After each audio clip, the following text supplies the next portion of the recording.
আসসালামু আলাইকুম।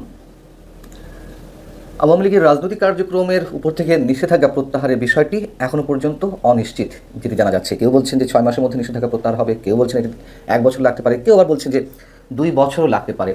তো এই অবস্থায় এসে আওয়ামী লীগ কী করবে? যেটি জানা যাচ্ছে যে আওয়ামী লীগ সামনে যে স্থানীয় সরকার নির্বাচনগুলো রয়েছে সেগুলোকে সামনে রেখে নতুন কৌশলে সামনে এগোতে চাচ্ছে। যেমন সিটি কর্পোরেশন নির্বাচন, উপজেলা পরিষদ নির্বাচন, পৌরসভা এবং ইউনিয়ন পরিষদ নির্বাচন, এই 4 স্তরের স্থানীয় সরকার নির্বাচনে তারা নিজেদেরকে কীভাবে অন্তর্ভুক্ত করতে পারে সে বিষয়ে তারা নানান ধরনের কৌশল অবলম্বন করছে। পাশাপাশি স্থানীয় নির্বাচনের পাশাপাশি পেশাজীবী সংগঠনগুলোর যে নির্বাচন সেটিকেও আওয়ামী লীগ বেশ গুরুত্ব দিচ্ছে বলে জানা যাচ্ছে। এর মধ্যে আমরা দেখেছি যে বিভিন্ন জেলায় আইনজীবী সমিতি নির্বাচনে আওয়ামী লীগ বেশ ভালো ফলাফল করছে। আওয়ামী লীগকে ঠেকানোর জন্য আবার নানান ধরনের ইকুয়েশন কাজ করছে বিএনপি এবং জামাতের মধ্যে।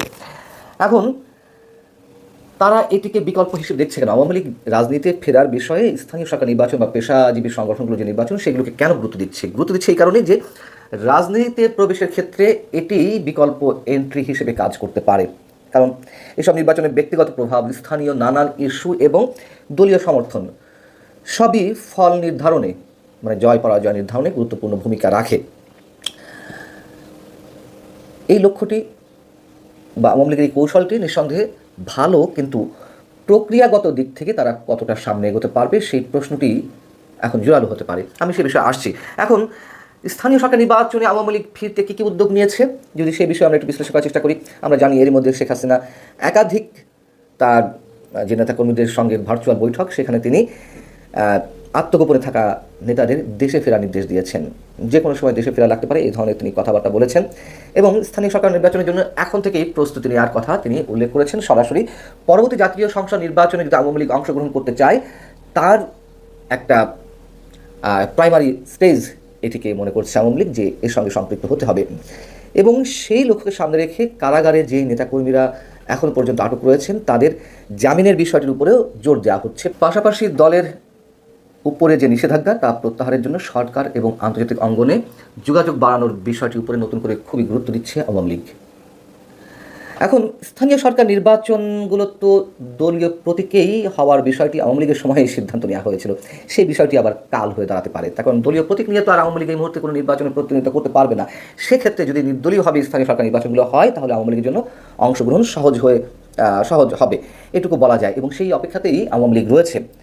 সিটি কর্পোরেশন নির্বাচনের মধ্য দিয়ে স্থানীয় সরকার নির্বাচন শুরু করার কথা বলা হচ্ছে সরকারের জন্য।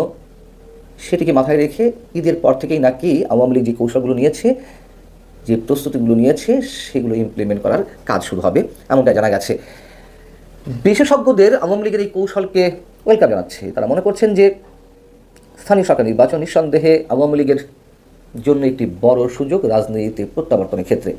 কিন্তু তাদেরই অনেকেই আবার বলছেন জাতীয়ভাবে দলটির রাজনৈতিক প্রত্যাবর্তন হবে কিনা তা এই মুহূর্তে বলা মুশকিল, কারণ পুরো নেতৃত্ব আত্মগোপনে। আমি তাদের এই বক্তব্যের সঙ্গে খানিকটা দ্বিমত পোষণ করি, বলা যেতে পারে জোরালোভাবেই দ্বিমত পোষণ করি। তখন আওয়ামী লীগ রাজনীতিতে ফিরবেই, এর চোখ বন্ধ করে বলে দেওয়া যায়, এবং বিএনপির হাত ধরেই রাজনীতিতে ফিরবে। নির্বাচনের পরপরই বিএনপির যে মানসিকতা দেখা যাচ্ছিল তাতে মনে হচ্ছে যে আওয়ামী লীগের প্রতি বিএনপি অনেকটা নমনীয় মনোভাব প্রদর্শন করছে, এরকমই মনে হচ্ছিল অনেকের কাছে। আবার মাঝে এসে মনে হচ্ছে যে না, আওয়ামী লীগের বিষয়ে এখন আবার বিএনপি খুব কঠোর মনোভাব পোষণ করছে। যেটি সত্য কথা, বিএনপির রাজনৈতিক স্ট্যান্ডটি শুধু আওয়ামী লীগের ক্ষেত্রে নয়, বিভিন্ন ক্ষেত্রেই ক্লিয়ার নয়। তারপরেও এটি বলা যেতে পারে যে বিএনপির হাত ধরে আওয়ামী লীগকে রাজনীতি ফিরতে হবে, বিএনপির রাজনীতিটিকে দেখার জন্যই। আগে এই কথা আমি বেশ কয়েকবার বলেছি।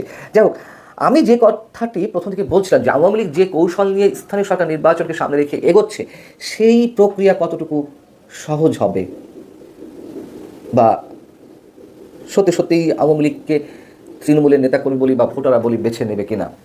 দেখুন, আমি কারাগারে 3 মাস থেকে এসে দেখেছি সেখানে অসংখ্য আওয়ামী লীগের নেতাকর্মীরা রয়েছেন, কেউ অপরাধী কেউ অপরাধী নন, কিন্তু কমন যে বিষয়টি, কারোর ক্ষেত্রেই আওয়ামী লীগের শীর্ষ নেতৃত্বের কেউ কোনো খোঁজখবর নিচ্ছে না, হাতে গোনা 2-1 জন বাদে। স্থানীয় বা জেলা পর্যায়ে সভাপতি, সাধারণ সম্পাদক কমিটিগুলোর অথবা স্থানীয় সংসদ সদস্য অথবা কেন্দ্রীয় পর্যায়ের খুব গুরুত্বপূর্ণ বা মাঝারি গুরুত্বপূর্ণ কোনো নেতা খোঁজখবর নেয়নি। আমি যতদিন ছিলাম, নভেম্বর পর্যন্ত আমি জানি, তারপরেও আমি খোঁজখবর নিয়েছি, হাতে গোনা 2-1 জন নেতা ছাড়া কোনো নেতাই এইসব তৃণমূলের নেতাকর্মীদের খোঁজখবর নিচ্ছে না। তারা নিজেদের জামিনের জন্য নিঃস্ব হয়ে গেছে, অনেকে হতাশ হয়ে পড়ছেন। হ্যাঁ, এই কথাও সত্য। এমন নেতাকর্মীও আমি দেখেছি কারাগারের মধ্যে যে তারা বোমার মধ্যে পড়লেও, তাদের উপর বোমা মারলেও তারা আওয়ামী লীগ ছাড়া অন্য কোনো শব্দ বের করবে না। কিন্তু এই মানুষগুলোর সংখ্যা কতজন? হাজারে হাজারে হতে পারে, মানে আরও বেশি। কিন্তু এই দুর্দিনেও যারা আওয়ামী লীগের জন্য রাজপথে নেমেছেন, তারা আটক হওয়ার পর যখন দেখছেন তাদের খোঁজখবর কেউ নিচ্ছে না এবং তাদের পরিবার নিঃস্ব হয়ে গেছে, ব্যবসা প্রতিষ্ঠানগুলো বন্ধ হয়ে গেছে, চাকরি বাকরি চলে গেছে, তাদের আর কী করার থাকতে পারে? কোন মানসিকতা নিয়ে তারা এই আওয়ামী লীগের প্রতি আস্থা স্থাপন করবে আবারও? দ্বিতীয়ত, এই যে 1.5 বছরেরও বেশি সময়, এই সময় তো আওয়ামী লীগের কোনো অ্যাক্টিভিটিস ছিল না, সাংগঠনিক কোনো কার্যক্রম ছিল না। এই সময়ে দুর্নীতিবাজ চিহ্নিত আওয়ামী লীগের নেতা অথবা সাবেক এমপি মন্ত্রীদের অনেকে যদি বহিষ্কার করা যেত। বিশেষ করে শেখ পরিবারের বিরুদ্ধে তৃণমূলের নেতাকর্মীদের যে এত অভিযোগ, সে বিষয়ে শেখ হাসিনা কিছু করেছেন? অনেক আগে থেকে বলে আসছি, যেহেতু আওয়ামী লীগের রাজনৈতিক কার্যক্রম এখন স্থবির, এই মুহূর্তে 20-50 জন 100 জন দুর্নীতিবাজ অথবা যাদের বিরুদ্ধে নানান ধরনের অভিযোগ, সেই নেতাদেরকে বহিষ্কার করলে কী হতো? অন্তত বাংলাদেশের আপামর মানুষের কাছে তো এইটুকু প্রমাণিত হতো যে আওয়ামী লীগ তার শুদ্ধি অভিযানটা চালাচ্ছে দলের মধ্য থেকে। শেখ হাসিনা বসে নেই, কিছু একটা করছেন। অন্তত দলের তৃণমূলের নেতাকর্মীদের কাছে তো এই মেসেজটি যেত না, তৃণমূলের নেতাকর্মীদের আশা আকাঙ্ক্ষা বা তাদের যে মানসিকতা, সেটির প্রতি শেখ হাসিনা শ্রদ্ধা জানাচ্ছেন, তার কিছুই আমরা দেখিনি। এবং অনেকের ধারণা সেই পুরানো হাইব্রিড দুর্নীতিবাজ, টাকা পাচারকারী, এই মানুষগুলোই আবার দলে ফিরবে, তাদের হাতেই ছড়ি উঠিয়ে দেওয়া হবে, তারাই ছড়ি ঘোরাবেন। পাশাপাশি 5 আগস্ট, একটু কল্পনা করুন, 2024-এ 5 আগস্ট আওয়ামী লীগের জনপ্রিয়তা যে একেবারে মাটির সাথে মিশে গিয়েছিল, শূন্যেরও নিচে মাইনাসে চলে গিয়েছিল, সেই জনপ্রিয়তা পুনরুদ্ধারে বেশ কয়েক বছর সময় লাগার কথা ছিল, মিনিমাম 8 থেকে 10 বছর। কিন্তু সেটি তো এই সরকার আসা কয়েক মাসের মধ্যেই তার অনেকাংশই পুনরুদ্ধার সম্ভব হয়েছে। কীভাবে পুনরুদ্ধার সম্ভব হয়েছে? আওয়ামী লীগ কোনো কার্যক্রম করেছে? না, আওয়ামী লীগ কোনো কার্যক্রমের কারণে তার এই জনপ্রিয়তার ব্যারোমিটার উপর দিকে উঠছে না। শুধুমাত্র ডক্টর ইউনূস সরকারের জঙ্গি দুর্নীতিবাজ উপদেষ্টা এবং কথিত বিপ্লবীদের অনেকের যেই জঙ্গিবাদী কার্যক্রম বা বিতর্কিত কর্মকাণ্ড, এসবের কারণেই আওয়ামী লীগের প্রতি মানুষের সফট কর্নার আবারও জন্মাতে শুরু করেছে। সেই জিনিসগুলো তো আওয়ামী লীগ ধরে রাখতে পারলো না। কেন আওয়ামী লীগ এটিকে কেন্দ্র করে তার দলের মধ্যে শুদ্ধি অভিযান চালাতে পারলো না?